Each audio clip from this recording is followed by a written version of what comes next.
Welcome to the story of a man who painted beauty with pain. A man who turned loneliness into light. Who gave the world over 2,000 paintings, but died believing he was a failure. He never saw fame. He never felt success. He was rejected, misunderstood, and left alone in silence. But he never stopped painting. He painted until the very end. Not for money, not for fame, but because his soul was screaming for color. This is not just a story about art. It's a story about what happens when the world doesn't understand you, and you keep creating anyway. It's about finding meaning inside madness, about how pain can be powerful, and how beauty can survive even if the artist does not. Vincent van Gogh's life was full of struggle, but from that struggle came some of the most powerful, emotional, and unforgettable paintings in human history. He didn't paint what he saw, he painted what he felt, and that's what made him immortal. So get ready for a story that will touch your heart, break it, and rebuild it again with every brushstroke. And yes, this story is also great for your English. As you listen, you will hear real emotional English used in the most powerful way. It will help you understand deep vocabulary. Practice listening and feel every word. So sit back, turn the lights down, and let me tell you the story of Vincent van Gogh, the man who painted his pain. Part 1. A quiet boy in a cold world. Vincent van Gogh's story begins not with paintings, not with colors, but with silence. He was born on March 30th, 1853, in a small village called Zundert in the Netherlands. The weather was often gray, the fields were flat, the winds were cold, but the silence wasn't just outside, it lived inside him. Here's something most people don't know. Vincent was born exactly 1 year after his parents' first son died, a baby also named Vincent. That child had died during birth. So when the second Vincent was born, they gave him the same name, the same birthday, the same place. Can you imagine growing up with your own name already written on a grave? Every time he walked to church, he passed a tombstone with his name on it. It said, Vincent van Gogh, born March 30th, 1852, died March 30th, 1852. He was born into grief, not joy. He didn't just carry his name. He carried the ghost of a brother he never knew. Vincent's father was a Protestant pastor, strict and cold. His mother was serious, focused, and deeply religious. Vincent was not playful. He was not easy to raise. He was sensitive, quiet, and different. He liked to walk alone in fields. He stared at flowers for hours. He talked more with nature than with people. Other children didn't understand him. Teachers didn't understand him. Even his parents didn't understand him. But he had one light in his life. His younger brother, Theo van Gogh. Theo was kind, gentle, and always listened. He believed in Vincent, even when no one else did.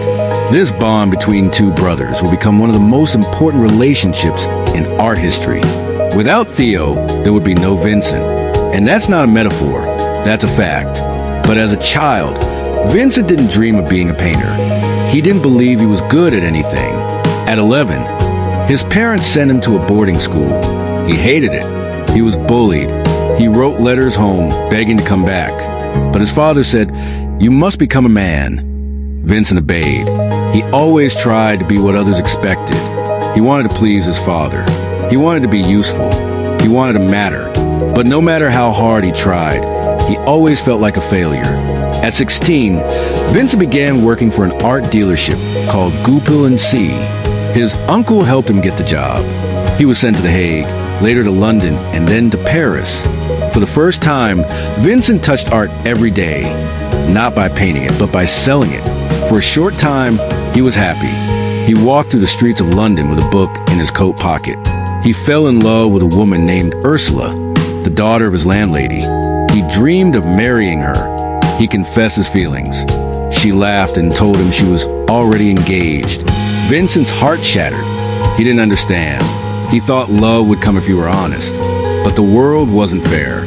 The world didn't care. That rejection cut deeply, and it stayed with him. After that, Vincent changed. He became serious, strange, obsessed with religion. He stopped caring about selling art. He stopped talking to customers. He began quoting Bible verses at work. Soon he was fired, but he wasn't angry. He thought maybe this was a sign. He decided to become a preacher, like his father. He went to Belgium and began preaching in coal mines, living with the poor, wearing rags, giving away everything. He wanted to suffer like them. He believed suffering was holy. But even there, he was rejected. The church said he was too extreme, too emotional, too unstable. He was dismissed again. By then, Vincent was 27 years old. He had failed as a son, failed as a salesman, failed as a preacher, failed as a man. No job, no love, no future. But in this moment of complete failure, something new appeared. A voice inside him said, "Then I will be a painter." After leaving the church mission in Belgium, Vincent wandered alone to the gray, cold streets of Bornage, a coal mining region. He had no job, no money, no direction. But he had one thing left, a deep need to express something that words could no longer carry. He lived among the miners, men with blackened faces, coughing from dust, their hands cracked from work. He saw their wives washing clothes in freezing rivers. He saw children with bare feet and empty stomachs. He shared their food, slept on the floor, and wore the same torn clothes they did. The church had called him too extreme. But Vincent wasn't trying to impress anyone anymore. He just wanted to understand suffering, and more than that, to capture it. That's when a thought struck him. If he could not preach with words, maybe he could preach with colors. He began to draw the people he saw, the miners, the mothers, the hungry children, their tired eyes, their hard lives. His drawings were rough, simple, but honest. Every line carried feeling. And for the first time, Vincent felt he was doing something real, something that came from his heart. He decided, I will become an artist. It was 1880. He was 27 years old. Most artists start young. He was beginning when others gave up. Vincent didn't have money for paint, brushes, or canvas, but he had found his calling. Vincent started with almost nothing. He used charcoal, pencils, and cheap paper. He taught himself anatomy, perspective, and shading by copying from books and studying the Bible. He studied nature, the way light touched the fields, the way shadows moved across faces. He believed that to paint life, you must first live it. His first real mentor was his cousin by marriage, Anton Mauve, a professional painter in The Hague. Mauve helped him learn how to mix oil paints and prepare canvases. Vincent respected him deeply, but the relationship became complicated. Like most relationships in his life, Vincent wasn't easy to handle. He was emotional, impatient, and obsessive. He could work for days without eating, then collapse from exhaustion. He wanted every painting to be perfect, not in technique, but in truth. Mauve once told him, "You have talent, Vincent, but you must learn to control your emotions."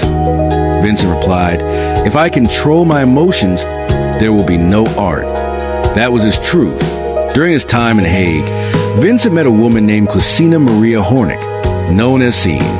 She was poor, once a seamstress, later a prostitute, and a single mother to a small daughter. Most people looked down on her, but Vincent saw something different. He saw human pain, and he wanted to protect her. He invited her and her daughter to live with him. He gave them food, a bed, and his care. He painted her many times, sometimes holding her child, sometimes sitting alone, sometimes sewing quietly by the window. For Vincent, it wasn't just love, it was compassion. He wanted to show that even the poorest people deserve dignity and beauty. But society didn't understand. His family was horrified. They said she was a disgrace. His father called the relationship sinful. Even Mauve, his mentor, stopped speaking to him. Vincent defended Scene fiercely, but inside, he was breaking again. After 2 years, the pressure became too heavy. He had no money, no support, and too much emotional weight. He left her. It destroyed him. But he also knew he couldn't help her if he couldn't even help himself. This heartbreak bled into his art. His early paintings were filled with dark browns, blacks, and deep grays. They were heavy, sad, but full of truth.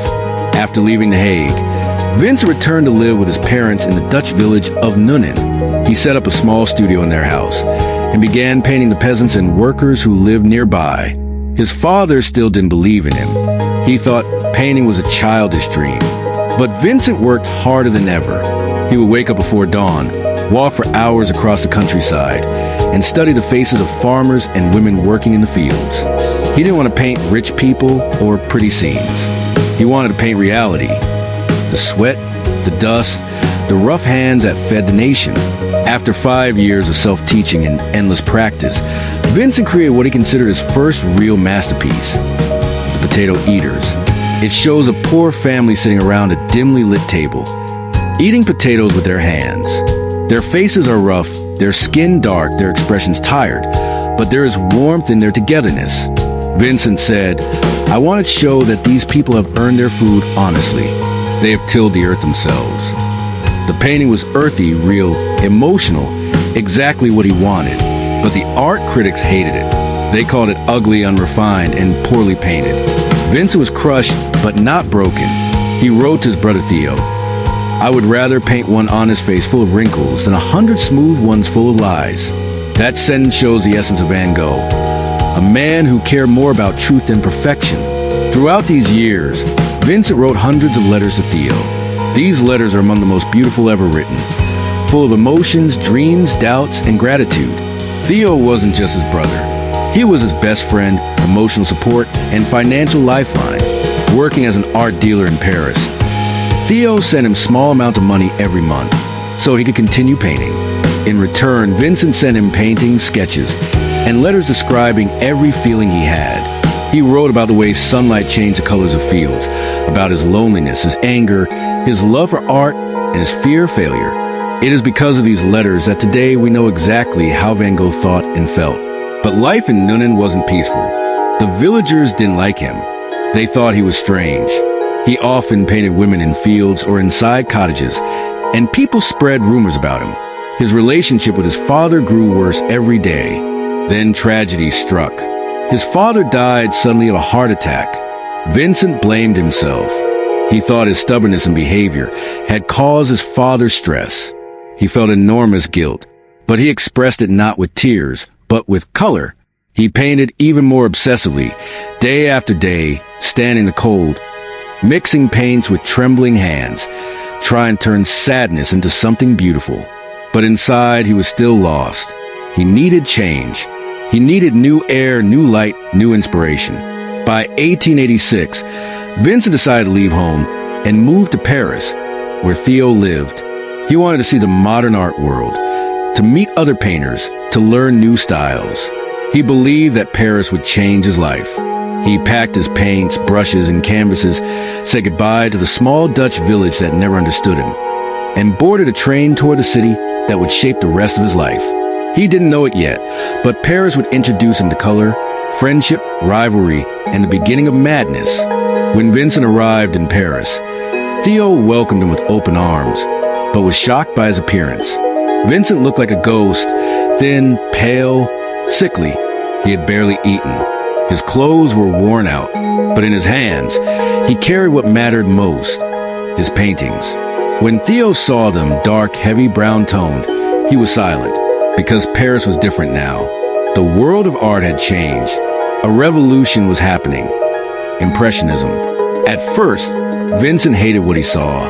Artists were painting bright pinks, blues, and yellows.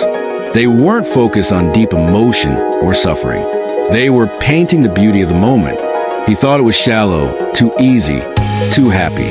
But then something shifted. He saw the works of Claude Monet, Edouard Manet, and Camille Pissarro, and his heart began to change. He saw how they painted light, not just objects.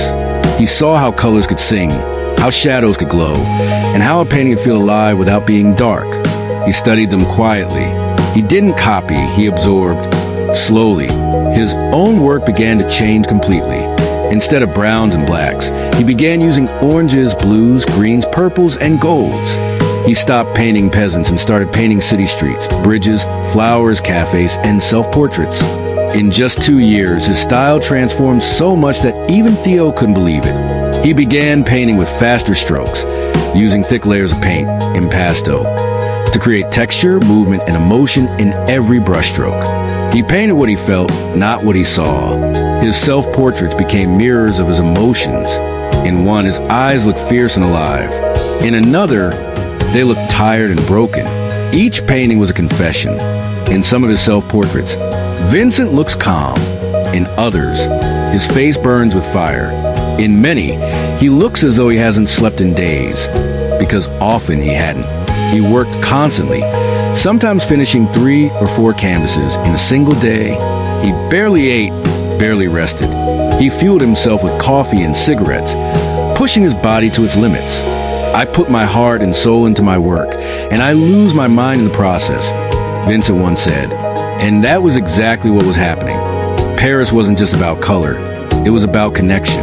Through Theo, Vincent met a new world of artists, many who were not yet famous but would later become legends.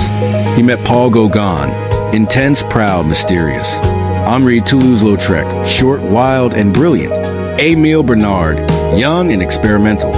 Georges Seurat, the inventor of pointillism. Together, they drank, argued, painted, and dreamed. They sat in cafes, smoking cigarettes, debating truth, beauty, light, religion, madness, and technique. But even in this circle, Vincent struggled. He had strong opinions, spoke directly, and was often blunt to the point of rudeness. His honesty cut, and not everyone could bear it. Some artists loved him, others avoided him. He didn't belong to any group. He was too intense, too much a storm in a quiet room. Yet they all respected one thing, his passion. Even those who thought he was strange knew he was real. He wasn't chasing fame. He was chasing truth. During this time, Theo played the quiet hero. He paid for everything. Vincent's food, rent, paints, canvases, brushes, even his medical treatment. No matter how often Vincent ignored him, argued with him, or disappeared, Theo stood by his side. He tried to sell Vincent's paintings, but no one wanted them. Clients said, too messy, too emotional, too wild. He will never be successful. Theo once wrote to a friend, my brother may be mad, but his madness is pure. Imagine the pain Theo must have carried, seeing the genius, while knowing the world was blind. As Vincent's paintings grew brighter, his soul grew darker. He became more isolated, anxious, and obsessed. He drank heavily, mostly absinthe, a dangerous, intoxicating alcohol. He often forgot to eat. He painted all night and slept through the day. His letters to Theo were filled with contradictions, hope and despair written in the same breath. By now, Vincent was 35 years old. He had no wife, no children, no fame, no peace.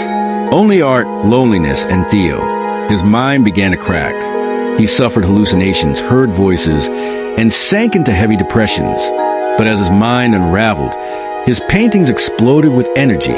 After 2 intense years, Paris became unbearable. The noise, the chaos, the competition. It was too much. He needed quiet, sunlight, and space to breathe. So he packed his canvases, brushes, and paints and left the city behind. His destination, Arles, a small town in the south of France, filled with bright sun, golden fields, olive trees, and deep blue skies. Vincent believed that in Arles he could finally build his dream, a house where artists could live and paint together. He called it the Yellow House. It was to be more than a home.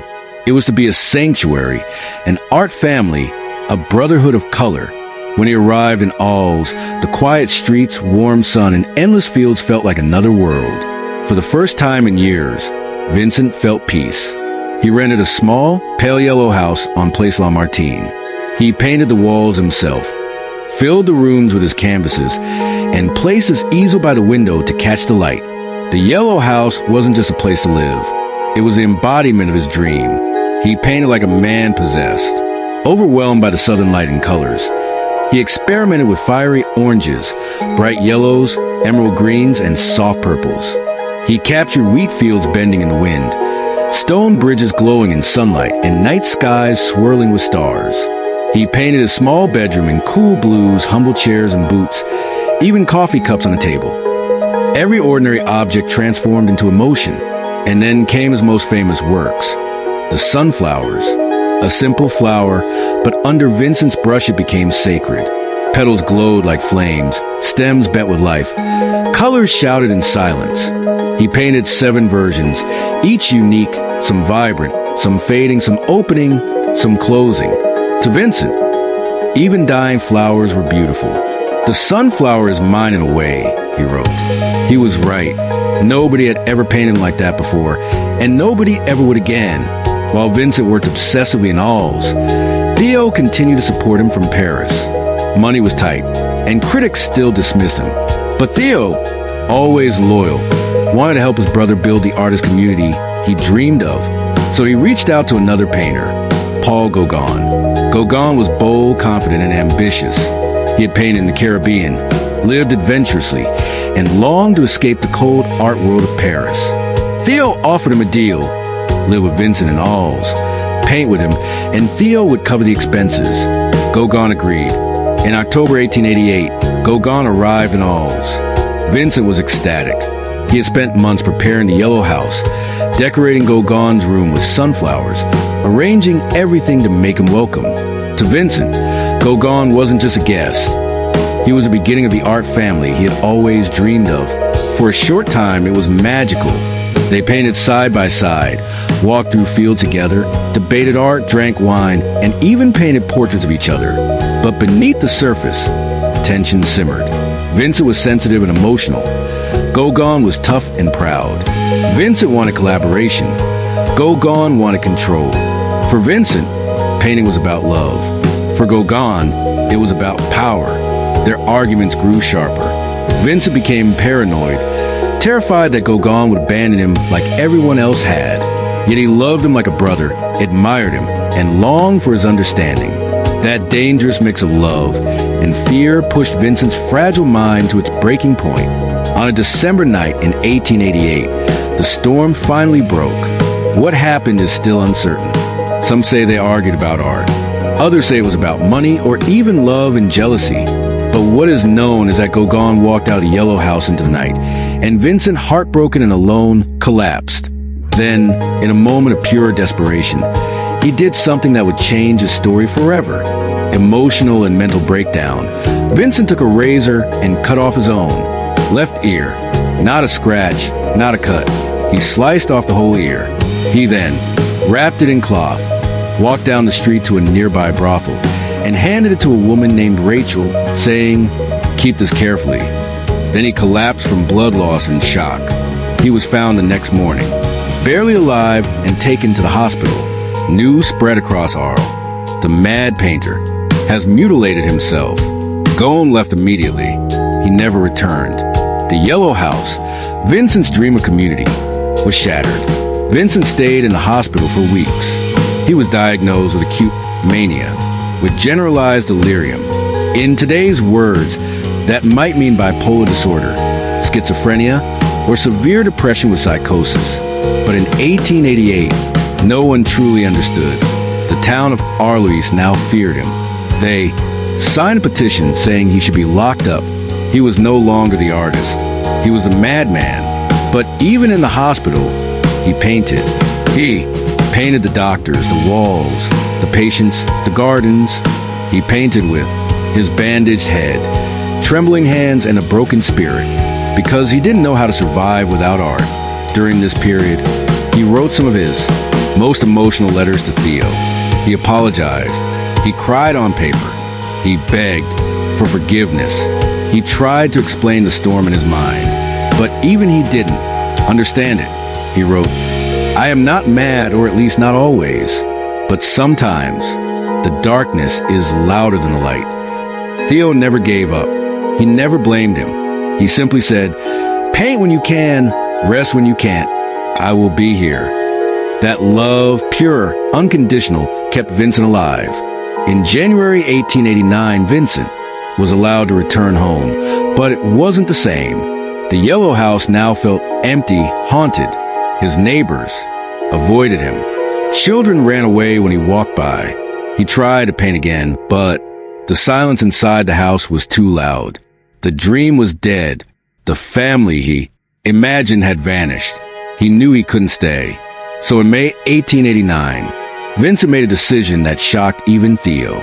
He voluntarily admitted himself into a mental hospital, not because he was forced, but because he was afraid of himself. He went to San Rey de Provence, a former monastery turned into an asylum. It was quiet, surrounded by gardens, fields, and stone corridors. He brought his paints with him, and there, in that silent place, he created miracles. Part 3, The Starry Night, and the storm within 1889, to 1890. The gates of St. Paul, Delaware Mosul Asylum closed behind him in May 1889. Vincent van Gogh entered not as a prisoner, but as a man who was terrified of what his own mind might do next. The asylum stood outside the small town of Santra, de Provence in the south of France. Once it had been a monastery. Now it was home to about 30 men suffering from mental illness. Thick stone walls kept the world out and the patients in. The rooms were small with iron bars across the windows. At night, the wind howled through the olive trees outside, echoing like ghosts. But Vincent did something no one expected. Instead of despairing, he made the asylum his studio. His cell was bare, a bed, a chair, a small table. But from the narrow window, he could see the gardens and beyond them, the hills of Provence. That small rectangle of sky became his universe. He was allowed to walk outside under supervision. So he studied the olive groves, the cypress trees, the wheat fields, and the blue mountains in the distance. Every day he carried his paints, brushes, and easel into courtyard. The other patients watched him quietly, some talking to themselves, some staring into space. But Vincent was calm when he painted. It was the only time his mind stopped shouting. He wrote to Theo, "I feel calm when I paint. The suffering passes and I feel harmony again." At first, he painted what he saw directly around him. The garden of the asylum full of irises and roses. The long corridors echoing with footsteps. The doctors and attendants who cared for him. He painted self-portraits again, dozens of them, because, as he said, "I have no other model." In each portrait, his expression changed. Sometimes weary, sometimes fierce, sometimes peaceful, sometimes afraid. He was recording his soul, not his face. He painted the irises with purple petals twisting in every direction, alive and wild. He painted olive trees that seemed to dance in the wind, their branches curling like flames. He painted the cypresses tall and dark, reaching toward heaven like black fire. Those paintings weren't quiet landscapes. They were his inner storms made visible. One night, unable to sleep, Vincent looked out of his barred window. The sky was alive, not flat or still, but moving. The stars seemed to spin and pulse. The moon glowed like a lantern, and the wind made the trees sway like waves in an ocean of air. He stared for hours. Then he turned to his canvas. What he painted that night became one of the most famous images in the world. The starry night. It wasn't a realistic sky. It was a sky as Vincent felt it. The energy, the motion, the fire behind the calm. He used thick swirls of blue and white, golden stars bursting like suns, a crescent moon, a dark cypress rising, like a question, and below it all a small, silent village asleep under the cosmic storm. In the painting, the stars seem alive and the earth seems still, exactly how Vincent felt inside. His mind was chaos. The world outside was peace. So he reversed them. He wrote to Theo. Why? I asked myself, shouldn't the shining dot of the sky be as accessible as the black dots of the map of France? Just as we take the train to go to Terrasson or Rouen, we take death to go to a star. That one line shows how he thought, not with despair, but with wonder. Even when his life was breaking, he still believed in light. But the peace never lasted. There were days when he couldn't paint at all. He had violent seizures, what doctors called epileptic fits. He would collapse, shake, and wake up confused. Sometimes he tore his own clothes, screamed, or refused to eat. He was haunted by voices, by nightmares, by loneliness. Yet even after each episode, he went back to work. He didn't destroy his madness. He painted through it. He wrote to Theo, I am unable to describe exactly what is wrong with me. There are moments when I am terribly anxious, and I don't know why. But I must go on working as if nothing had happened. That sentence alone defines a genius. He kept painting even when he didn't trust his mind. Throughout his time in St. Ray, Vincent wrote over 150 letters to Theo. They are some of the most tender letters ever written between two brothers. He described each painting in detail, the colors, the brushstrokes, the mood. He told Theo how the cypresses fascinated him, how the wheat fields made him think of eternity, how he felt trapped yet strangely alive. And always, he thanked Theo for his patience and money. Theo, in return, kept encouraging him. He promised that one day people would see Vincent's worth. He sent him supplies, words of love, and sometimes paintings from other artists so Vincent could study them. This connection was Vincent's only thread to the outside world, his only proof that someone still cared. During that single year in the asylum, he produced more than 150 paintings, an almost impossible number given his illness. Among them were the starry night, wheat field with cypresses, the olive trees, irises, the garden of the asylum, self-portrait with bandaged ear, the reaper, the sour. Each of these works glows with movement, skies swirling, fields vibrating, trees twisting. It was as if his brush was breathing. Every painting was both a prayer and a scream. Doctors noticed that when he painted, his mind seemed clear, so they encouraged him to continue. Painting became his therapy, his medicine, his reason to stay alive. By early 1890, Vincent's condition improved slightly. He was calmer, more focused, and longed to see the world again. He missed the sound of people, the smell of Paris, and above all, he missed Theo, who had just become a father to a baby boy, Vincent van Gogh, named after him. When Vincent read Theo's letter telling him that his nephew would carry his name, he cried. He felt perhaps for the first time that his life had meant something, but there was also a quiet fear. Theo's health was failing. He was overworked and poor. He wrote that the Paris air was heavy. His wife was tired and money was scarce. Vincent felt guilty. He thought he was a burden. He wrote, "If I could be of some worth, if only to ease your burden, I should be glad to do so. But it seems I am fit for nothing." Still, he wanted to try again. He asked the doctors if he could leave the asylum and paint in freedom once more. After a year of treatment, they agreed. In May 1890, Vincent left San Rey. He carried with him his paints, his canvases, and his endless hunger for light. Part 4, The Final Days and the Immortal Legacy, 1890 and beyond. When Vincent van Gogh stepped out of the train at Overser in May 1890, the air smelled of wheat and rain. The village lay just a short ride from Paris, but felt like another world. Quiet green, full of winding lanes and gentle hills. After a year inside the asylum at St. Remy, the wide open sky felt like freedom itself. He carried only a small bag, a few shirts, sketchbooks, brushes, paints, and canvases. Everything else he owned, every dream, every wound was inside him. Vincent found a room at Oberravu, the simple inn, run by Arthur Gustav Rau and his family. His tiny room was under the roof. One window, a wooden bed, a narrow table, and a chair. It cost him 3,5 francs a day, including meals. He paid with money Theo sent every month. Just across the village lived Dr. Paul Gash, the physician who treated artists. He was eccentric with long hair and deep eyes, but he truly cared for painters. Dr. Gash loved art. His house was filled with paintings and the smell of turpentine.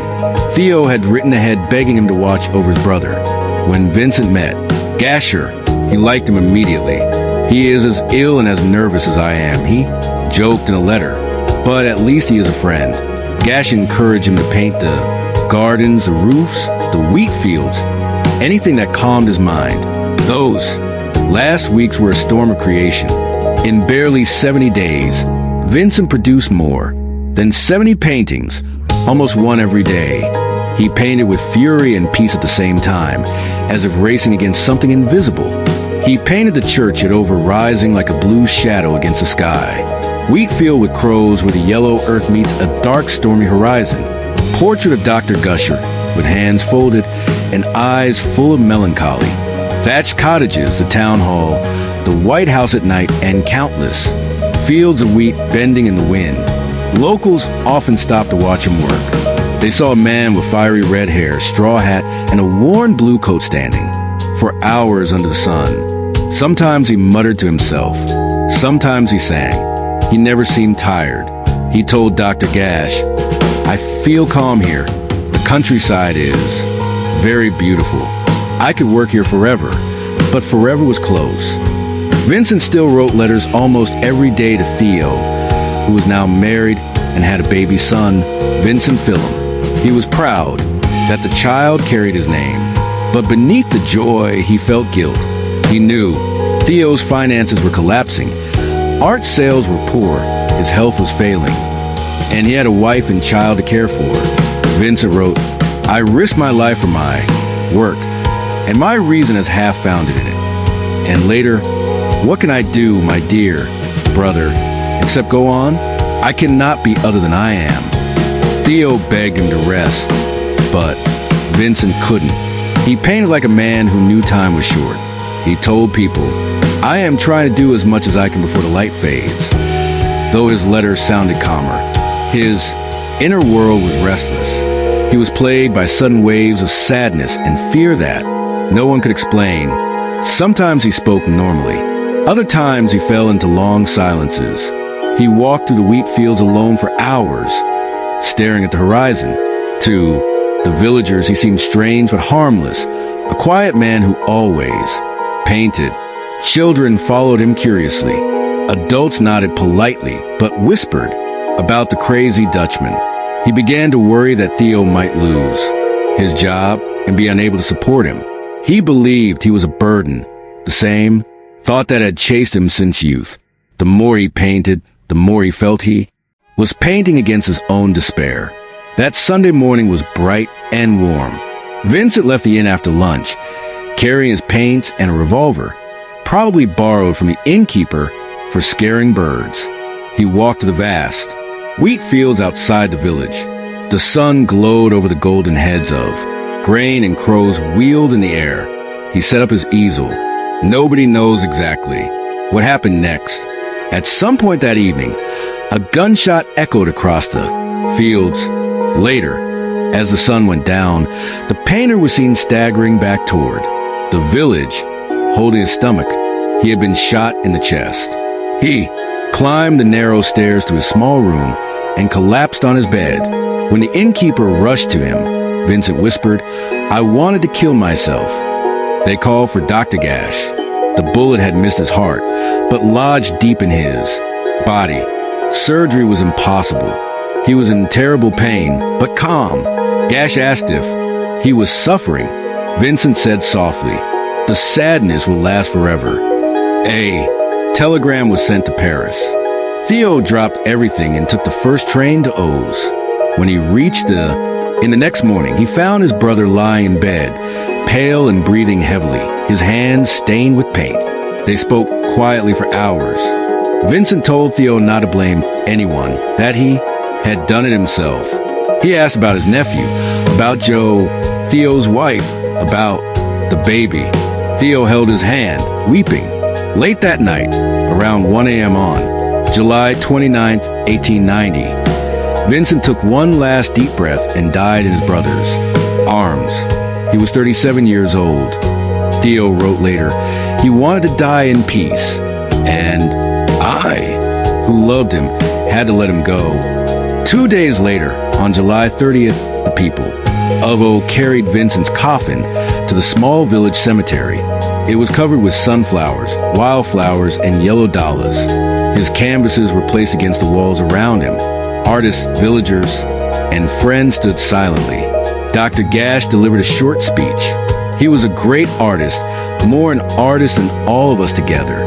He had only one desire, to express what was in his heart. Theo stood by the grave, unable to speak. When the coffin was lowered, the air was heavy with the smell of wheat and paint. After Vincent's death, Theo's health collapsed completely. He was exhausted, depressed, and heartbroken. He wrote letters saying he heard his brother's voice in his dreams. Within 6 months, he became severely ill and was taken to a hospital in the Netherlands.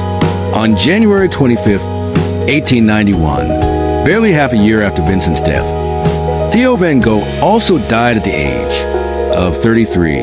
He was buried in Utrecht. Later, in 1914, Theo's wife, Jo van Gogh Bonger, arranged for his body to be reared next to Vincent in Osiris. Today, the two brothers rest side by side, their graves covered with ivy and the same open sky they both loved.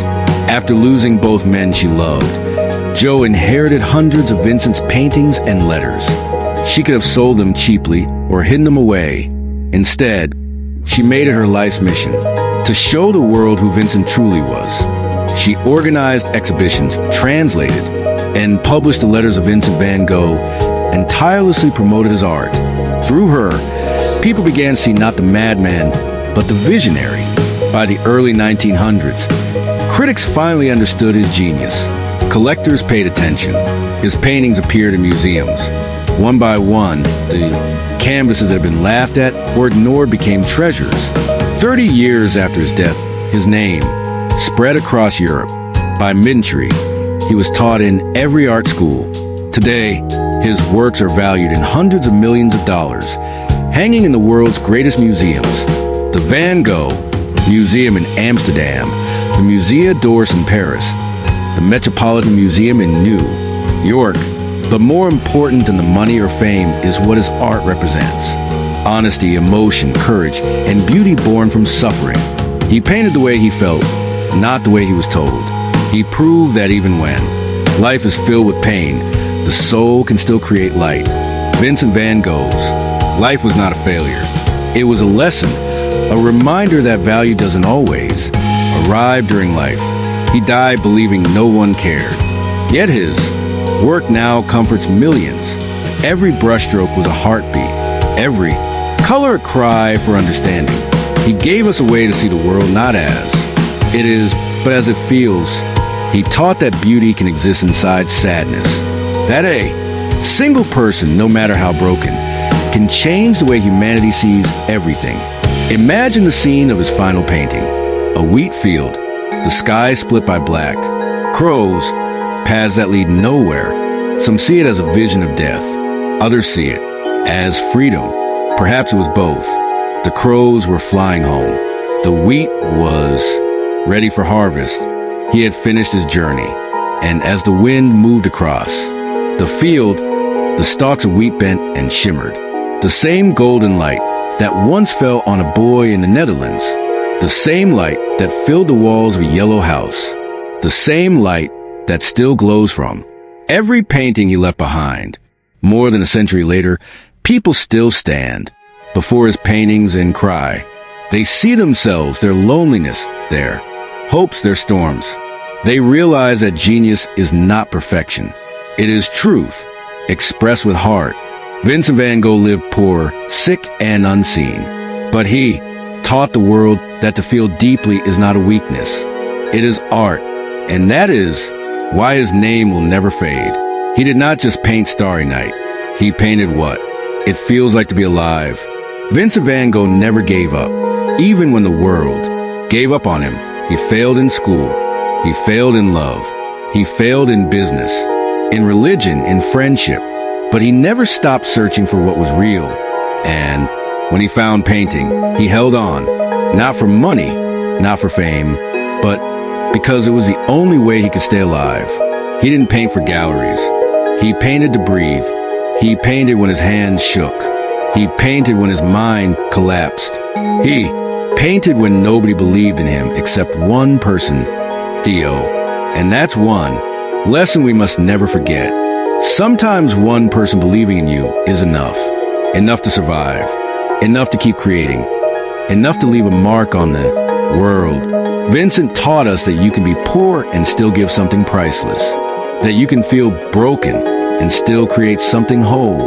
That you can die unseen and still become eternal. And most of all, he showed us that you don't have to be perfect to matter. You just have to be honest. Honest with your heart. Honest with your voice. Honest with your pain. Because someone, somewhere one day will finally understand. If this story touched your heart, if you learned something about art, about pain, or about life itself, then subscribe to this channel. We don't just tell stories. We share truth. We help you learn English with emotion, and we remind you that your story matters too. Thank you for being here. And remember, even in the darkest night, someone is painting stars for you. Subscribe now. Your journey is just beginning.